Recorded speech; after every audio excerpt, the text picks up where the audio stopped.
We are today at the Rwandan Embassy in Pretoria on Francis Bard Street. And we're here as Nigeria Diaspora Television to witness the historic diasporan elections at the embassy. And behind me is the polling booth where about 400 Rwandese people coming from Gaborone and Lesotho and all around Johannesburg and the rest of the country to come and cast their diaspora vote in the 2017 presidential elections. And there are three candidates, President Paul Kagame, a gentleman by the name of Ebenezer, and one other opposition candidate in what will be the third time a Rwandese will be going to the polls since 2003. So our elections, as you rightly say, in the diaspora or abroad outside of Rwanda, these are presidential elections. They take place every 7 years. This is the third time since 2003. Before 2003, Rwanda was on a transitional government due to what occurred to reconstruct, to repatriate, to resettle, to write a constitution and to put up institutions. So only since 2003 we became a full-fledged constitutional democracy. This is the third time. So we are very happy. The Rwandans in the diaspora are also exercising their right without necessarily flying back home and being absent at their work.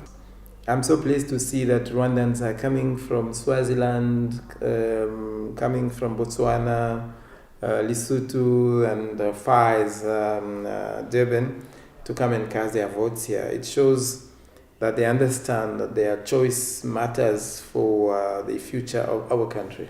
Can you share with our viewers the cost of this diaspora voting exercise in specific terms and how the process is unfolding? We minimize cost of elections in Rwanda by involving voluntary workers at all levels, even here in Pretoria. I have members of the diaspora who are voluntary workers in Maputo and in Cape Town and here in Pretoria. So in Rwanda, at the community level, that's the same. And also we don't print our papers outside of Rwanda. We have the National Electoral Commission has got a printery shop. So we have learned to cut costs and reutilize sometimes the same material of previous elections. The commission is a permanent institution. It doesn't work only when there are elections. It also carries civic education. It trains voluntary workers in managing elections, peacekeepers, and so on during election time.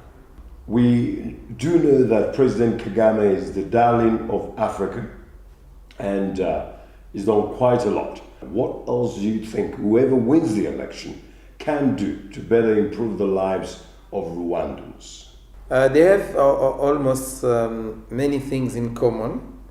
To eradicate poverty, we have reduced it, and it was 70% in 2000. Now it is 39% of population below poverty line. So all the candidates are aiming at reducing it at maximum possible. So that means revamping the economy, industrialize more, and boost the service sector, and put more input and more value addition into agriculture, and diversify the economy and so on, and create jobs. So there is a lot to be done. Rwanda is developing, but it is not yet developed. We still face serious challenges with energy. We want to have 100% coverage. We have reached 25 out of 5, but it is still low compared to what we need to boost industry and quality of life, especially in the rural area. So there's work in progress, but much remains to be done. I asked President Obasanjo a few weeks ago about why it is that at least over a dozen African leaders have been in office for more than 25 years. Now, with regards to Rwanda, we know that President Kagame has not been in office for 25 years and is doing a great job, but would like to know given that he's running again in an election that'll give him his fresh 7-year term, should he win, does he have a succession plan? It has been an observation, but to every observation there are exceptions. We've seen Lee Kuan in Singapore staying longer and still doing the good thing. Our President Kagame every year has been doing much better than the previous year. So he is getting better and better as he stays. So I don't think that is a rule that applies everywhere. We believe in democracy, but democracy for us is not defined in the fact of changing all the time, president or leaders. If things work, then the people of Rwanda say this is what we want. That's our way of looking at democracy. We also know leaders that in the first year already the complaints were all over the places, not only in Africa, even in the West and everywhere. After elections, then people complain or regret, or they don't even understand how such people have gone into offices. So time for us is not the key factor. The key factor is what do you do while in office, in terms of service delivery, in terms of changing the lives of the people. In the case of our President Paul Kagame, he has been changing the lives of people every time, and he has been sophisticating or making grow the whole systems, be it institution building and so on. Succession plan, we don't have the Russian model where you groom someone. President Kagame has been grooming the country, the youth and everyone into education, into civic education, into patriotic citizens. So when we have to change the president, it will be very easy for every political party or independent candidate to come and emerge and probably bring the best of what they've been acquiring during the President Kagame leadership. How's your day been? Today is a great day for Africa. You're voting from outside of your country. How's the day been for you? Yes, the day has been beautiful for Africa, especially Rwandan people. Because today is the day that we chose who's going to be next our leader. Okay. Yes, so it's been a wonderful day. And you're happy that you can vote from here? Yes, I'm very happy because that's where I live, and I'm happy to make an impact to the Rwandans as well. And how long did the process take you from the time you got here?